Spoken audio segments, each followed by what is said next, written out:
Operation Antigua is the investigation into non-recent sexual offences that occurred between 2006 and 2017.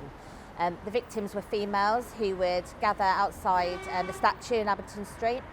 They were preyed upon by older men who'd form relationships with them, groom them and then sexually offend against them. Operation Antigua started in the summer of 2020 when we were made aware of a Facebook post from a female who'd been a victim herself of this abuse. She encouraged others to come forward and share their stories, and Northamptonshire Police received a number of complaints or reports from victims who wanted to share what had happened to them.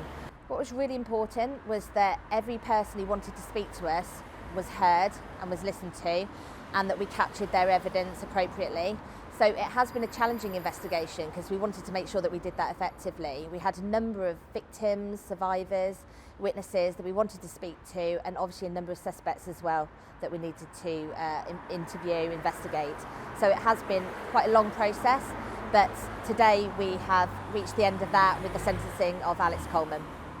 Mr. Coleman's been sentenced today for 18 offences against 5 different victims, and they are a multitude of sexual offences ranging from rape down to serious sexual offences of touching. Alex received 14 and a half years in prison, and I really hope that the sentence brings some closure to the victims who can now move on with their lives. Alex Coleman preyed against younger females. He was an adult, and all the victims today are children. I can't express how grateful I am to the brave women who've come forward and spoken to us. I can't underestimate how hard that must have been for them and how much bravery it must have taken. What they have done by speaking to us, sharing their stories with us and allowing us to investigate what happened to them, is they have made it possible to convict and put in prison 3 really dangerous men.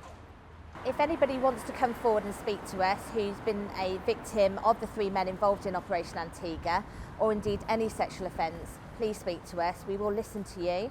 We will take what you report seriously. We'll explain the process to you, and we will do our best to get a positive outcome for you. I want to say a really big thank you to the investigation team. It's been a lot of work. They put their heart and soul into it. A special thank you to DI Colin, who is the officer in charge of the investigation, and also to DC Hayley Reid, who supported the victims throughout.